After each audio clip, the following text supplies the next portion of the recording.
Cute little learners, how are you all? I hope आप सभी बहुत अच्छे हैं, हेल्दी हैं and you all are eagerly waiting for the next video. So welcome back to the new class with your favorite teacher Soumya Sharma, and we are continuing learning our English grammar book Grammar Pathways for class 5th by Riddhi series and published by Children's Voice. Today we are going to start a new chapter from your English grammar book, chapter number 32, and the name of the chapter is Story Writing, and this is the last chapter of our book. तो आज हम सीखेंगे story writing कि आप कोई भी story कैसे लिख सकते हैं. So let's start the class without delaying. Story writing is a very useful and popular form of composition. Story writing क्या है? एक बहुत ही पॉपुलर फॉर्म है to composition. A story is bigger than a paragraph. Story क्या है? Paragraph से बड़ी होती है. Story writing requires a lot of practice. Story लिखने के लिए बहुत ज़्यादा प्रैक्टिस करनी पड़ती है. To write a good story you must have the complete plot clear in your mind. Story लिखने से पहले बच्चों आपके माइंड में एक प्लॉट क्लियर होना चाहिए कि आप कौन से टॉपिक पर, के सब्जेक्ट पर स्टोरी लिखेंगे. You must arrange all the main points of a story in the proper order. जो भी पॉइंट्स आप स्टोरी के अंदर लिखेंगे बच्चों, आपको ध्यान रखना है कि सारे पॉइंट्स एक ऑर्डर में हो ताकि स्टोरी का एक कंप्लीट सेंस हो. Alright. Now, a story is always written or told in the past. Story को हमेशा आप पास्ट में ही लिखते.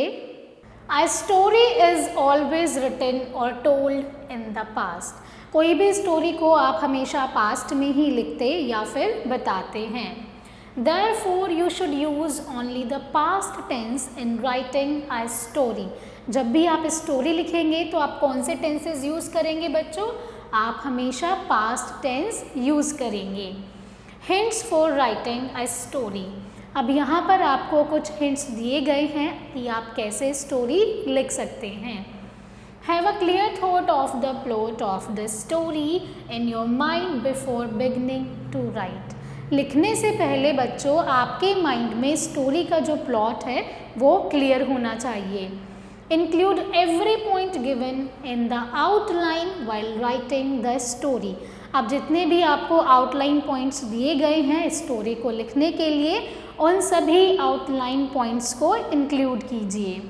Next point we have, use your imagination freely when you fill in the details of action and conversation to that one point may connect with the next. इसका क्या मतलब है बच्चों? जब भी आप स्टोरी लिखते हैं तो आपको अपने फ्री माइंड से सारे पॉइंट्स को सोचना है और उन्हें इस तरीके से अरेंज करना है कि आपका जो प्रीवियस पॉइंट है वो नेक्स्ट पॉइंट के साथ कनेक्टेड हो, जिससे आपकी स्टोरी का एक कंप्लीट सेंस रहे.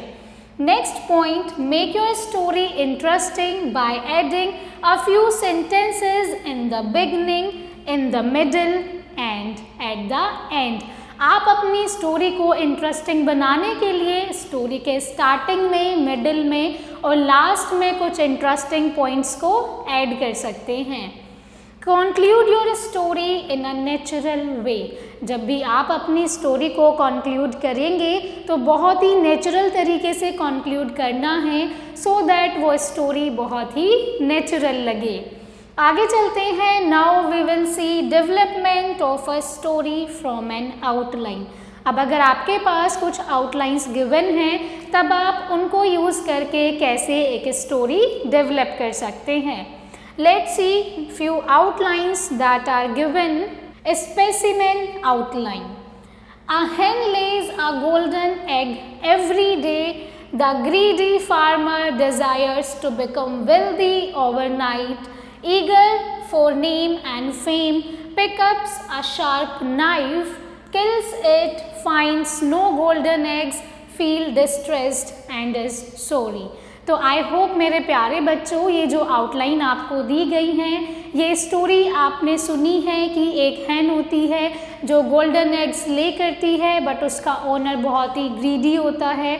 वो एकदम से फेमस होना चाहता है, तो वो क्या करता है, उस हैन को नाइफ के थ्रू मार देता है। उसे लगता है कि मारने के बाद में वो सारे गोल्डन एग्स एक ही बारी में निकाल लेगा, बट एट द एंड क्या होता है बच्चों, जो हैन है वो मर जाती है और उसके अंदर कोई भी गोल्डन एग्स नहीं होते हैं। Now we will see how we can form a complete story using these outlines. Once upon a time, एक बार की बात है, a farmer lived in a village. His income was very small, उसकी income बहुत ही कम थी। ही वॉज लिविंग इन पुवर्टी, वो गरीबी में जी रहा था। One day he got a hen from someone, एक दिन किसी से उसे एक मुर्गी मिलती है। It gave a golden egg every day, हर रोज वो क्या देती है, सोने के अंडे देती है। He sold the egg daily, वो डेली अंडे बेच देता है। आफ्टर सम टाइम, लेकिन कुछ दिन बाद, he became a wealthy man, वो एक रिच मैन बन जाता है। All villagers begin to respect him, सारे गांव वाले उसकी इज्जत करना शुरू कर देते हैं। ही बिकेम ग्रीडी, वो लालची बन जाता है। He was eager to gain name and fame, वो बहुत ही उत्सुक होता है नेम और फेम दोनों के लिए। After much thought he decided that inside the stomach of the hen there must certain be a large collection of golden eggs. उसे लगता है कि मुर्गी के पेट के अंदर बहुत सारे गोल्डन एग्स का कलेक्शन होगा। He should get all of them in a single day, वो क्या करता है कि वो एक ही दिन में सारे एग्स को पाना चाहता है। आफ्टर सेलिंग दैम, उन्हें बेचने के बाद में, he would be the richest man in the village, फिर वो गांव में सबसे ज़्यादा अमीर आदमी बन जाएगा। ही picked up a sharp knife and cut the stomach of the hen, वो क्या करता है, एक नुकीला बहुत ही शार्प चाकू उठाता है और उसे स्टमक में कट कर देता है। He found not even a single golden egg, जैसे ही वो मुर्गी के पेट को कट करता है, उसे क्या दिखता है, उसके स्टमक में तो कोई भी एग नहीं है। ड्यू टू हिज फुलिशनेस, उसकी मूर्खता के कारण, he had lost his precious hen, वो अपनी बहुत ही कीमती मुर्गी खो देता है। He felt extremely distressed and sorry, फिर वो बहुत ही उदास हो जाता है, बहुत ही दुखी हो जाता है। I hope मेरे प्यारे बच्चों, you all have understood how you all can develop a story with the help of given outlines. Now coming to the exercise part, there are few outlines. Alright, आपको क्या करना है बच्चों, इन सभी आउटलाइन को रीड करना है और इनके बेसिस पर एक कंप्लीट स्टोरी डेवलप करनी है। बट प्लीज़ मेक श्योर कि आप सभी ये सारी आउटलाइंस को अपनी स्टोरी में इंक्लूड करेंगे। An old farmer near his death, his 4 sons lazy and inactive, tells them about the hidden treasure in his fields. Dig all around, found no treasure, get good crops, a useful lesson. तो ये सारे जो outlines हैं, main points हैं, क्या ये सब पढ़ के बच्चों आपको कोई स्टोरी याद आ रही है? बिल्कुल बच्चों, मुझे तो याद आ रही है। एक ओल्ड मैन होता है, उसके 4 बेटे होते हैं, लेकिन वो चारों ही बहुत लेज़ी और इनएक्टिव होते हैं। तो ओल्ड मैन के दिमाग में एक आइडिया आता है कि मैं तो मरने वाला हूँ, फिर मेरे खेतों की देखभाल कौन करेगा। वो अपने सारे बच्चों को अपने पास बुलाता है और उन्हें बताता है कि उनके खेत में बहुत सारा खजाना छुपा हुआ है, बट वो किसी भी स्पेसिफिक लैंड के बारे में नहीं बताता है कि कौन सी जगह पर वो खजाना मिलेगा। अब फार्मर की डेथ हो जाती है, उसके 4 बच्चों क्या करते हैं, उसके चारों बच्चे खेत को खोदना चालू कर देते हैं। वो बहुत टाइम तक खोदते रहते हैं, लेकिन उन्हें कोई भी खजाना नहीं मिलता है। बट लेटर ऑन उनके खेतों में जो फसल है वो बहुत अच्छी होती है।